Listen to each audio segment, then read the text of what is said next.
Hello दोस्तों, आपका स्वागत है आपके अपने channel Riddhi Siddhi all info में।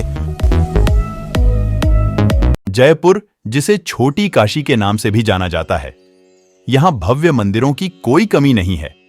इन्हीं भव्य मंदिरों में से एक है गोविंद देव जी का मंदिर, जो भगवान श्री कृष्ण को समर्पित है।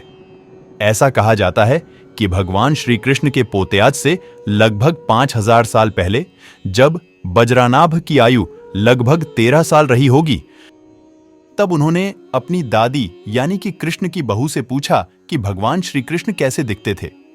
तब उन्होंने भगवान श्री कृष्ण का विवरण दिया। यह विवरण 3 पंक्तियों में दिया गया था। पहली पंक्ति में श्री कृष्ण के पैरों का विवरण दिया गया, दूसरी छवि में श्री कृष्ण की छाती का, और तीसरी छवि में श्री कृष्ण के चेहरे के बारे में विवरण दिया गया। जब वह पृथ्वी पर अवतरित हुए थे, उसी के आधार पर पहली छवि को भगवान मदन मोहन जी के रूप में जाने जाने लगा और दूसरी छवि को भगवान गोपीनाथ जी कहा गया, और इसी तरह तीसरे छवि को गोविंद देव जी के नाम से विश्व प्रसिद्ध हो गई, जिसमें उनके चेहरे के स्वरूप को वर्णित किया गया है, और यही है हमारे गोविंद देव जी।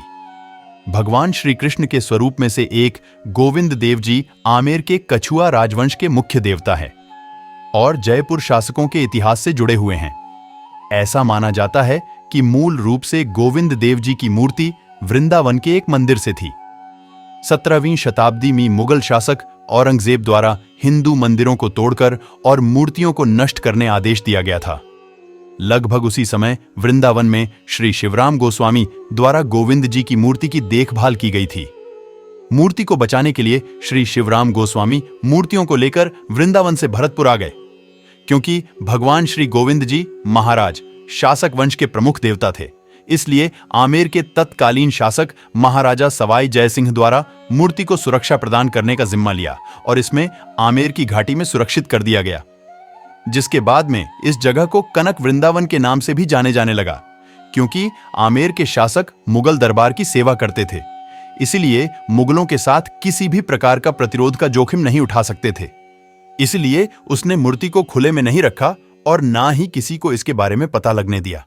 इसके बाद 1735 में सूर्य महल में राजा सवाई जयसिंह द्वारा मूर्ति की स्थापना की गई।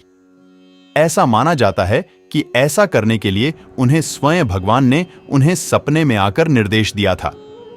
इसी के साथ महाराजा सवाई सिंह ने संपूर्ण सूरज महल को भगवान गोविंद देव जी को समर्पित कर दिया और खुद नए महल में रहने लग गए, जिसे चंद्र महल के नाम से भी जाना जाता है, और बाद में सूरज महल का नाम बदलकर गोविंद देव जी मंदिर कर दिया गया। तो आइए जानते हैं मंदिर का दर्शन का समय और आरती का समय। गोविंद देव जी का मंदिर भक्तों के लिए ग्रीष्म काल में सुबह 4:30 से दोपहर 12 बजे तक और शाम को 5:30 से 9:30 तक खुला रहता है, और इसी तरह सर्दियों में सुबह 5 से 12:30 तक और शाम को 5 से 8:30 बजे तक खुला रहता है। आरती का समय 30 मिनट से 45 मिनट के बीच होता है, जो कि गर्मी और सर्दी के अनुसार बदलता रहता है। गर्मियों के दौरान सुबह की मंगल आरती 4:30 बजे शुरू होती है। उसके बाद धूप और श्रृंगार आरती 7:30 को 9:30 बजे होती है।